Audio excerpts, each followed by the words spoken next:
السلام عليكم ورحمة الله تعالى وبركاته. إذا أكمل قراءة كتاب لونفون نتاع ماريا مونتيسوري.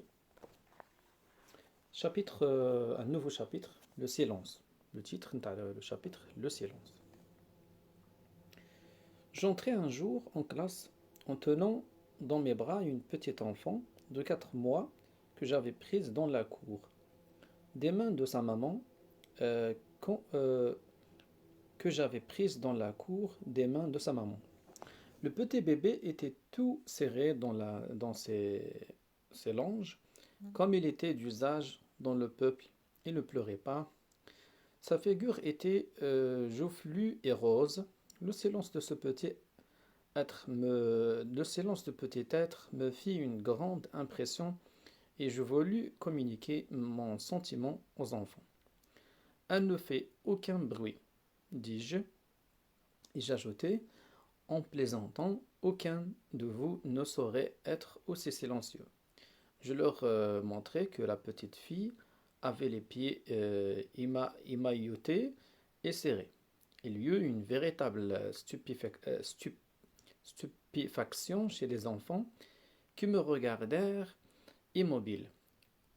On eût dit qu'ils étaient suspendus à mes lèvres et que ce que je leur disais répondait profondément en eux. Mais comme sa respiration est délicate, continuai-je, personne ne pourrait respirer comme elle, sans faire de bruit. Les enfants, surpris et immobiles, retinrent leur souffle. On entendit à ce moment un silence impressionnant. Le tic-tac de l'horloge devint perceptible. Il semblait que le bébé eût apporté une atmosphère de silence comme il n'en existe pas à l'ordinaire. Et cela parce que personne ne faisait le plus petit mouvement. De là naquit le désir de retrouver ce silence. Ils voulurent le reproduire. Ils s'empressèrent donc.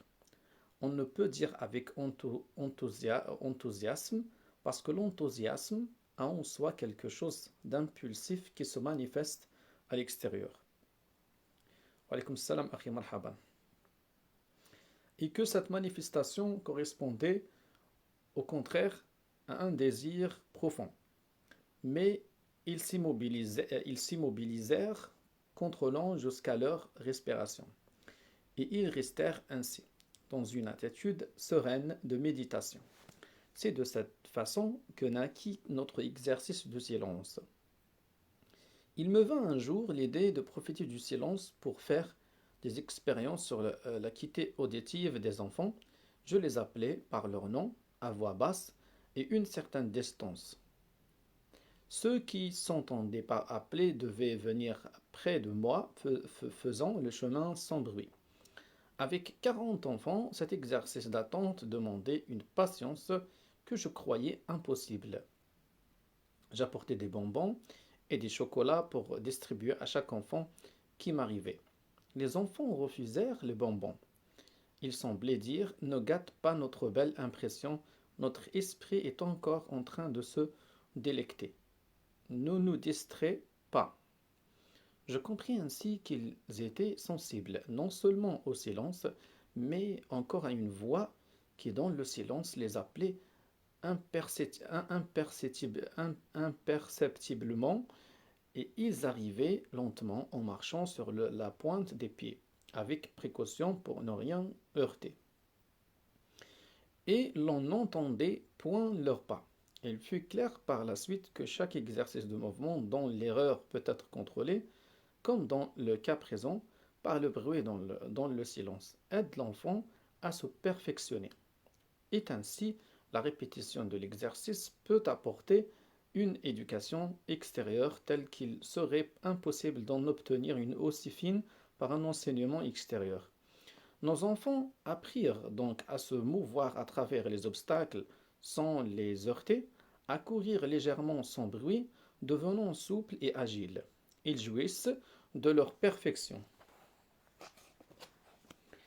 Ce qui les intéressait, c'était de découvrir eux-mêmes leurs possibilités et de les pratiquer dans ce monde mystérieux qui est la vie qui se déroule.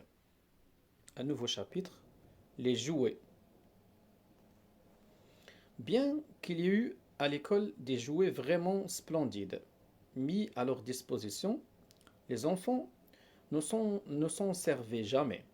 Cela me surprit tellement que je voulus intervenir et me servir des jouets avec eux, leur apprenant à employer la petite vaisselle, allumant le feu dans la petite cuisine de poupée, y plaçant une belle poupée. Les enfants s'y intéressaient un instant et puis s'éloignaient et n'en faisaient jamais l'objet de leur choix spontané. Je compris alors que le jouet était sans doute quelque chose d'inférieur dans la vie de l'enfant, et qu'il n'y recourait que faute de mieux. Il y avait quelque chose de plus élevé qui, dans son âme, prévalait sur les futilités. On pourrait en dire autant pour nous. Jouer aux échecs ou au bridge est plaisant dans nos moments d'oisiveté. Mais ça ne le serait plus si nous étions obligés de ne rien faire d'autre de la vie. Quand on a une occupation élevée et urgente, on oublie le bridge. Et l'enfant a toujours des occupations élevées et urgentes devant lui. Chaque minute qu'il traverse, lui, est précieuse, puisqu'elle représente le passage d'un être un peu inférieur à un supérieur. En fait, l'enfant grandit sans cesse, et tout ce qui a trait à ses moyens de développement est fascinant pour lui et lui fait oublier l'activité oiseuse. Récompense et punition. Nouveau chapitre. En entrant un jour à l'école, je vis au milieu de la salle un enfant assis tout seul dans un petit fauteuil et qui ne faisait rien. Il avait sur la poitrine la pompeuse décoration préparée par la maîtresse. Celle-ci raconta que l'enfant était en pénitence peu de temps auparavant, elle en avait récompensé un autre, en lui accrochant la croix dorée. Mais cet autre enfant, en passant auprès du petit puni, lui avait transmis sa croix comme un objet inutile et encombrant pour un garçon qui voulait travailler. L'enfant puni contemplait ce médaillon avec indifférence et puis regardait tranquillement autour de lui, sans être accablé le moins du monde par le poids du châtiment. Ce premier incident anéantissait d'emblée toutes les sanctions, mais nous voulions pousser l'observation plus avant, et ce n'est qu'après une très large expérience que nous en avons admis la confirmation. Après que le fait constamment répété, la maîtresse eut ressenti une espèce de gêne à distribuer récompenses et punitions à ses enfants qui ne faisaient pas plus de cas des unes que des autres. On ne distribua donc plus rien. Ce qui nous avait le plus surpris avait été le fréquent refus de récompense. Il y avait un réveil de la conscience, un sens de la dignité qui n'existait pas auparavant. Bien du temps devait passer avant que je fusse convaincu que le refus des bonbons avait une raison en soi. Les bonbons, c'est-à-dire la gourmandise apportée comme récompense, comme futilité, représentaient un aliment superflu et irrégulier. Cela me paraissait tellement extraordinaire que je répétais l'expérience avec insistance. J'apportais donc des bonbons, les enfants les refusaient, ils les mettaient dans la poche de leur tablier. Je pensais qu'en étant si pauvres, ils voulaient les apporter à leur famille. Et je leur dis, ceux-ci sont pour toi, et ceux-là pour emporter chez toi. Ils les prenaient, mais les mettaient tous dans leur poche, et n'en mangeaient aucun.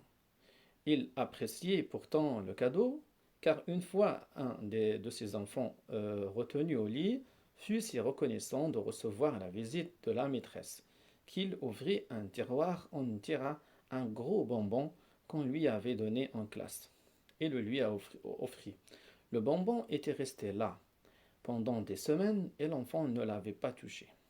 Ce phénomène fut si général parmi les enfants que dans les écoles qui s'ouvrirent par la suite, de nombreux visiteurs le constatèrent.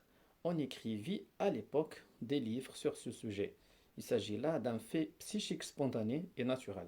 Personne n'a voulu enseigner tout à coup la pénitence et supprimer les bonbons. Il ne pouvait venir à personne la curieuse fantaisie d'affirmer les enfants ne doivent ni jouer ni manger des bonbons. Il refusait spontanément des douceurs extérieures, inutiles, tandis qu'il s'élevait à la vie spirituelle. Il arriva qu'un visiteur distribua des biscuits en forme de figures géométriques. Les enfants, au lieu de les manger, les regardaient intéressés en disant ça c'est un cercle, ça c'est un rectangle.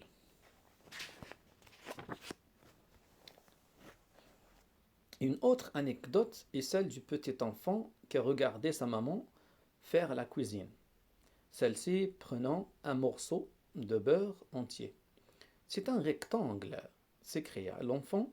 La maman en coupant un coin, l'enfant lui dit et maintenant tu as pris un triangle. Il ajouta il reste un trapèze. Mais il ne lui dit pas la phrase habituelle donne-moi du pain et du beurre. La dignité. Un nouveau chapitre, la dignité. Je fais un jour une leçon un peu humoristique sur la manière de se moucher. Et après avoir imité différentes façons de se servir du mouchoir à cet effet, je terminai en indiquant comment on se mouche discrètement de façon à faire le moins de bruit possible et à dissimuler le geste. Les enfants m'écoutaient et me regardaient avec une profonde attention. Ils ne riaient pas et je me demandais en moi-même le pourquoi d'un tel succès. À peine eus-je terminé qu'un grand applaudissement éclata. Je restais véritablement stupéfaite. Je n'aurais jamais pensé que ces petits enfants eussent pu se transformer en une foule enthousiaste, ni qu'une telle force eût pu être déployée par de si petites mains.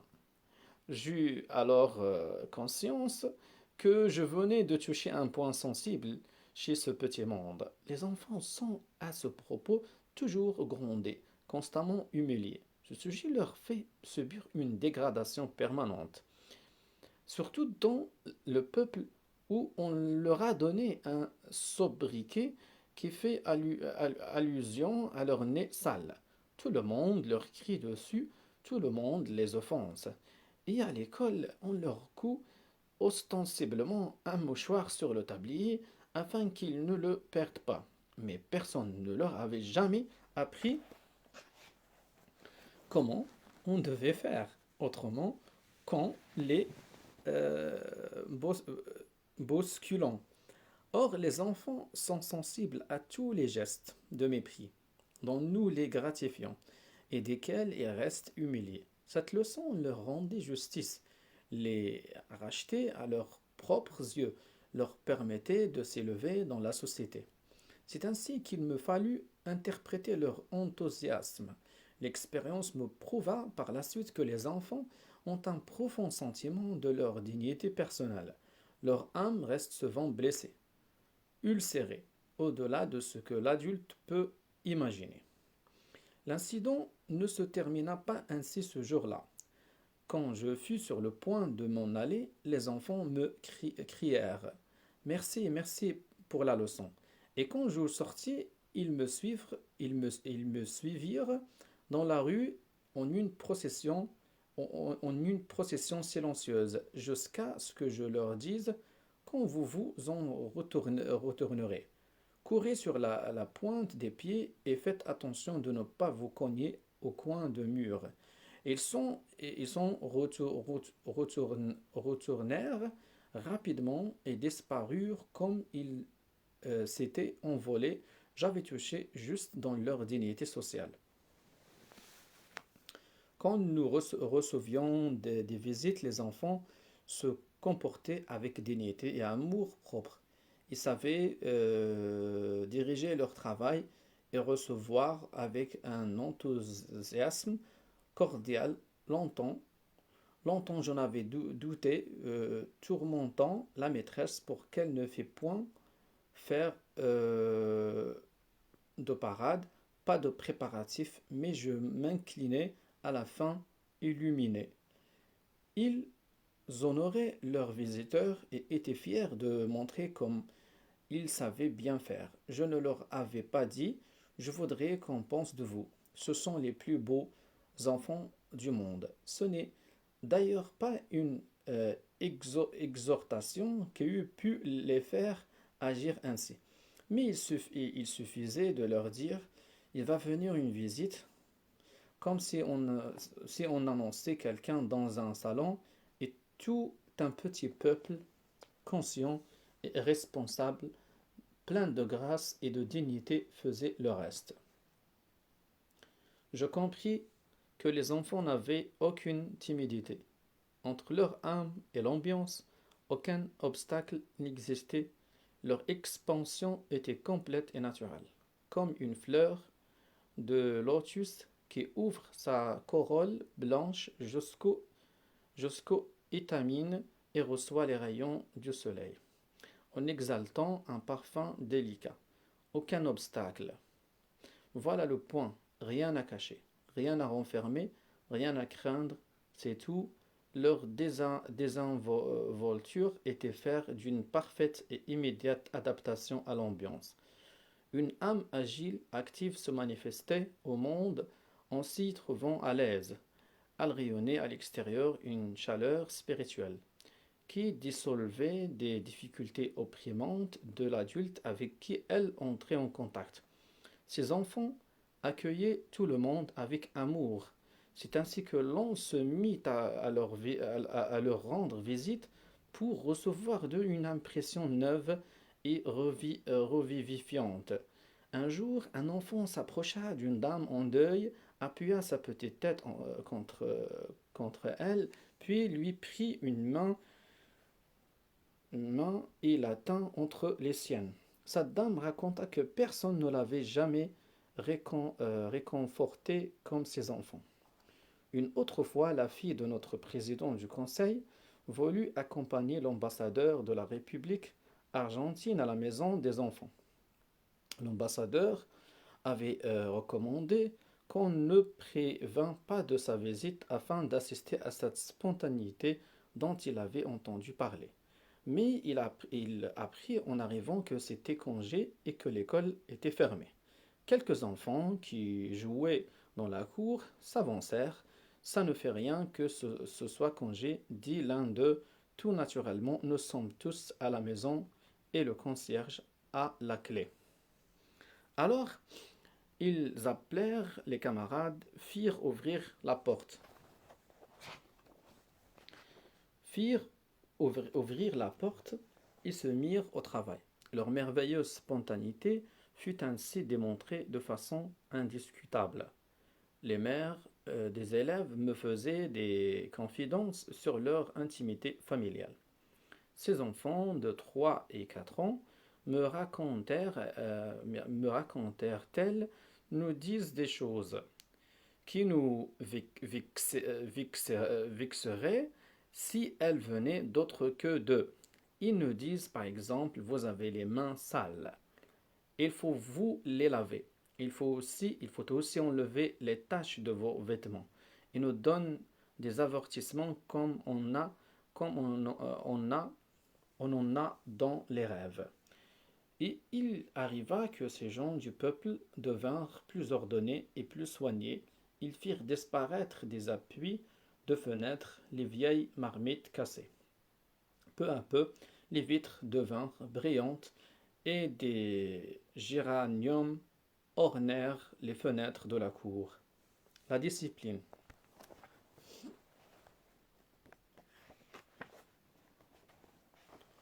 Malgré l'aisance et la désinvolture qui caractérisaient leur façon d'être, ces enfants donnaient l'impression d'être extraordinairement disciplinés.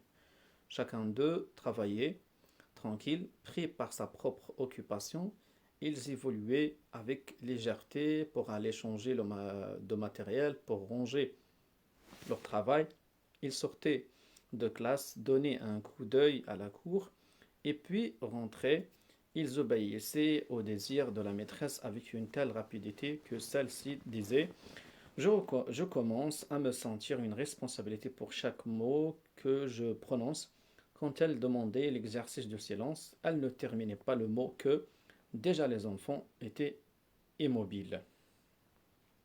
Malgré cette dépendance apparente, ils agissaient selon leur propre initiative, disposant eux-mêmes de leur temps. Ils prenaient tout seuls les objets, mettaient de l'ordre dans l'école, et quand la maîtresse arrivait en retard ou sortait en laissant les enfants seuls, rien n'en était dérangé. D'où venait cette discipline parfaite, vibrante, même d'où venait cette discipline parfaite, vibrante, même quand elle se manifestait dans le plus profond silence, cette obéissance qui allait au-devant du commandement. Le calme qui régnait dans la classe quand les enfants étaient au travail était pénétrant, émouvant, personne ne l'avait provoqué. Personne d'ailleurs n'aurait pu l'obtenir de l'extérieur. Ces enfants étaient aussi profondément axés dans leur orbite que les étoiles qui tournent sans jamais changer l'ordre de leur marche. Une telle discipline naturelle semble nous dépasser et se manifester comme faisant partie de la discipline universelle qui régit le monde. C'est de cette discipline-là qu'il est parlé dans les psaumes quand ils la disent perdue chez les hommes. Et on a l'impression que c'est d'elle que devrait naître l'autre discipline, celle dont les motifs sont extérieurs et immédiats, la discipline sociale. C'était vraiment là le plus grand objet de surprise que l'on trouvait chez nos enfants, celui qui donnait le plus à réfléchir, qui semblait contenir quelque chose de mystérieux. L'ordre et la discipline unis si étroitement qu'ils engendraient la liberté. Début de l'enseignement. Un nouveau chapitre. Début de l'enseignement. L'écriture, la lecture.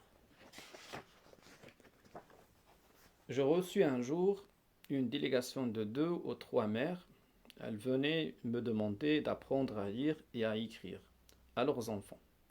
Ces femmes étaient illettrées et comme je résistais trop loin à cette époque d'une telle entreprise, elles m'exhortèrent avec insistance.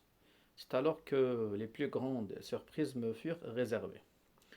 Je n'enseignais d'abord aux enfants de 4 à 5 ans que quelques lettres de l'alphabet que je fis découper dans du carton par la maîtresse. J'en fis également découper dans du papier émeri afin de les faire toucher du bout du doigt dans le sens de l'écriture. Je rassemblai ensuite sur une table les lettres dont les formes étaient voisines entre elles, pour rendre uniformes les mouvements de la petite main qui devait les toucher. La maîtresse aimait ce travail et s'attacha à ce début si important. Nous étions étonnés de l'enthousiasme des enfants. Ils organisaient des processions, brandissant en l'air les petits cartons ainsi que des étendards et poussaient des cris de joie. Je surpris un jour un enfant qui se promenait tout seul en disant « Pour faire Sophia, il faut un S, un O, un F, un I, un A. » Et il se répétait les sons qui composent le mot. Il était donc en train de faire un travail, analysant les mots qu'il avait en tête et cherchant les sons qui les composaient. Il faisait cela avec la passion de l'explorateur sur la voie d'une découverte. Il comprenait que ces sons répondaient à des lettres de l'alphabet. De fait, qu'est-ce que l'écriture alphabétique, sinon la correspondance d'un signe à un son? Le langage écrit n'est que la traduction littérale du langage parlé. Toute l'importance du progrès de l'écriture alphabétique se trouve en ce point de rencontre où les deux langues se développent parallèlement. Au début, la langue écrite, tombe de l'autre comme en gouttelettes éparses, détachées qui forment par la suite un cours d'eau séparé, c'est-à-dire la parole, le discours. C'est un véritable secret, une clé qui, une fois découverte, redouble une richesse acquise, permet à la main de s'emparer d'un travail vital, presque inconscient comme le langage parlé, et de créer un autre langage qui le reflète dans tous ses détails. Il y a là, il y a la part de l'esprit et la part de la main. Alors la main peut déclencher une avance et de cette goutte faire tomber une cataracte. Tout le langage déferle. Un cours d'eau, une cataracte, ce n'est jamais qu'un ensemble de gouttes d'eau. Une fois l'alphabet stabilisé, le langage écrit en dérive logiquement comme une conséquence naturelle. Il faut simplement que la main sache tracer des signes. Les signes alphabétiques sont de simples symboles, ils ne représentent aucune image, ils sont donc très faciles à dessiner. Je n'avais pourtant jamais réfléchi à tout cela quand dans la maison des enfants se produisit l'événement le plus important. Un enfant se mit à écrire. Sa surprise fut telle qu'il cria de toutes ses forces: J'ai écrit, j'ai écrit. Ses camarades accoururent, intéressés, regardant les mots que l'enfant avait tracés par terre avec un petit morceau de craie blanche. Moi aussi, crièrent d'autres enfants, et ils se dispersèrent. Ils allaient chercher des moyens d'écriture. Quelques-uns se groupèrent autour d'une ardoise, d'autres se couchèrent par terre, et ainsi le langage écrit fit son apparition comme une véritable explosion. Cette activité inépuisable était comparable à une cataracte. Ces enfants écrivaient partout, sur les portes, sur les murs, et même à la maison, sur les miches de pain. Ils avaient de 4 à 5 ans. L'établissement de l'écriture avait été un fait brutal. La maîtresse disait: Cet enfant a commencé à écrire hier à 3 heures. Nous nous trouvions vraiment devant un miracle. Mais quand nous présentions des livres aux enfants, et beaucoup de personnes qui avaient appris le succès de l'école avaient apporté de très beaux livres illustrés, ils les accueillaient avec froideur. Ils les considéraient comme des objets contenant de belles images, mais qui distrayaient de cette chose passionnante qui concentre tout en soi, l'écriture.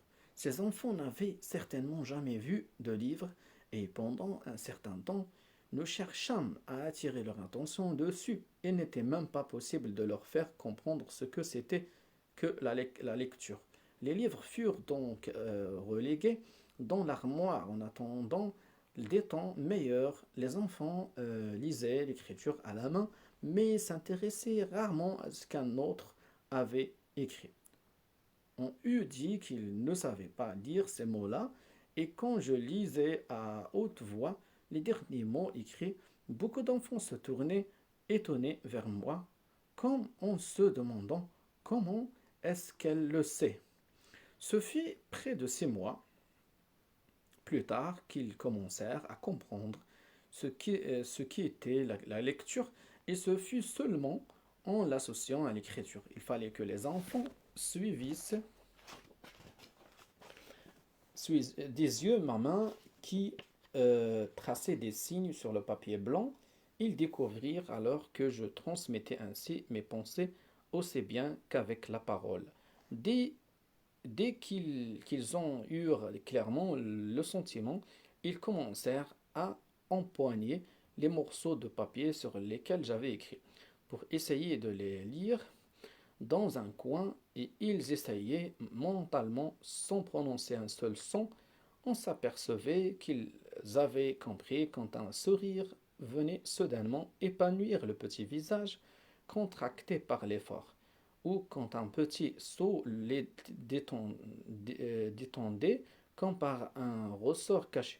Alors il se mettait en action parce que chacune de mes phrases était un ordre, comme j'aurais pu en donner de vive voix. Ouvre la fenêtre, viens près de moi, etc. Et c'est ainsi que s'implanta la lecture. Elle se développa par la suite jusqu'à la lecture de longues phrases qui commandaient des actions compliquées. Il semblait que le langage écrit fut envisagé par les enfants, tout simplement comme une autre façon de s'exprimer, une autre forme du langage parlé, se transmettant comme lui directement, de personne à personne. Quand nous recevions des visites, les enfants qui étaient auparavant excessifs en formules de politesse restaient maintenant silencieux. Ils se levaient et allaient écrire au tableau. Asseyez-vous, merci de votre visite, etc. On parlait un jour d'un grand désastre survenu en Sicile où un tremblement de terre avait entièrement détruit Messine, faisant des centaines de mille victimes. Un enfant de 5 ans se leva et alla écrire au tableau. Il commença ainsi: Je regrette. Nous le suivons en pensant qu'il voulait déplorer l'événement et il écrivait: Je regrette d'être petit. Quelle réflexion curieuse et égoïste était cela! Mais l'enfant continuait à écrire: Si j'étais grand, j'irais aider. Il avait fait une petite composition littéraire, tout en démontrant son bon cœur. C'était l'enfant d'une femme qui vendait pour vivre des légumes dans la rue. Tandis que nous étions en train de préparer un matériel pour apprendre l'alphabet, imprimer aux enfants et tenter à nouveau l'épreuve des livres, ils se mirent brusquement à lire tout ce qu'ils trouvaient imprimé dans l'école. Et il y avait des phrases vraiment difficiles à déchiffrer, certaines même écrites en gothique sur un calendrier. À cette époque-là, des parents nous racontèrent que dans la rue, les enfants s'arrêtaient pour lire les enseignes des boutiques et qu'on ne pouvait plus se promener avec eux. Il était évident que les enfants étaient intéressés par les signes alphabétiques et non par les mots. Il y avait là une écriture différente, il s'agissait de la découvrir en arrivant à l'extraire du sens d'un mot. C'était un effort d'intuition comparable à celui qui donne la clé des écritures préhistoriques gravées sur la pierre. Trop de hâte de notre part dans l'explication des caractères imprimés aurait éteint cet intérêt et cette énergie intuitive. Une simple insistance à faire lire des mots dans les livres aurait été une aide négative qui, pour un but sans importance, aurait compromis l'énergie de ces esprits dynamiques. Aussi les livres restèrent-ils longtemps encore enfermés dans l'armoire. Ce ne fut que plus tard que les enfants prirent contact avec eux. Cela se produisit à la suite d'un fait bien curieux. Un enfant arriva un jour à l'école, tout excité, cachant dans sa main un morceau de papier chiffonné et confia à un camarade. Devine un peu ce qu'il y a dans ce morceau de papier. Il n'y a rien, c'est un morceau de papier abîmé.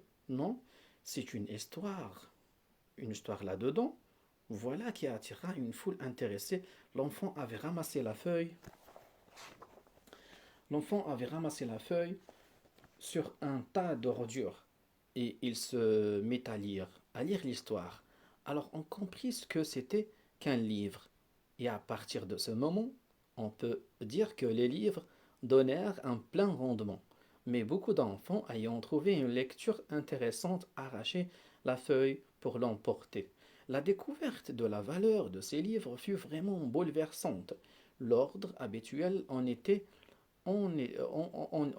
troublé et il fallait discipliner ses petites mains frémissantes qui détruisaient par amour. Mais même avant d'avoir lu ces livres, avant d'arriver à les respecter, les enfants un peu aidés avaient corrigé leur orthographe et tellement perfectionné leur écriture qu'on les jugea équivalents aux enfants de la troisième classe des écoles élémentaires. Pendant tout ce temps, on n'avait rien fait pour améliorer les conditions physiques des enfants. Et pourtant, personne n'aurait reconnu dans ces visages colorés, dans ces petits êtres à l'aspect vivant, les pauvres petits sous-alimentés et anémiques qui semblaient nécessiter des soins urgents, des médicaments et des aliments reconstituants. Ils étaient bien pourtant comme s'ils avaient fait une cure d'air et de soleil. En effet, si les causes psychiques déprimantes peuvent avoir une influence sur le métabolisme en abaissant la vitalité, il peut se produire le contraire. Les causes qui exaltent l'esprit peuvent également influer sur le métabolisme et sur toutes les fonctions physiques, et c'en était une preuve aujourd'hui que les énergies dynamiques sont étudiées dans la matière. On en serait plus impressionné, mais à cette époque, ce fut une profonde surprise. Tous ces événements firent parler de miracles, et les histoires des enfants merveilleux se répandirent en un instant au point que les journaux les commentèrent. Et le comment on écrivait sur eux des livres, et des romanciers s'inspirèrent si bien d'eux qu'en donnant la description de ce qu'ils avaient vu, ils semblaient illustrer un monde inconnu. On parla de la découverte de l'âme humaine, on parla de miracles, on s'étend même des conversations d'enfants. Le dernier livre anglais sur ce sujet s'intitulait New Children. Il vint de loin et spécialement d'Amérique beaucoup de gens pour constater ces phénomènes surprenants. Les enfants pouvaient bien reprendre les paroles de la Bible qui se lisent à l'église le 6 janvier, précisément le jour anniversaire de l'inauguration de l'école, lèvent les yeux et regardent en alentour et se sont tous assemblés pour venir vers toi. Vers toi se dirige la multitude d'au-delà de la mer. Voilà. نحبسو هنا ونوليو إن شاء الله في الحلقة المقبلة.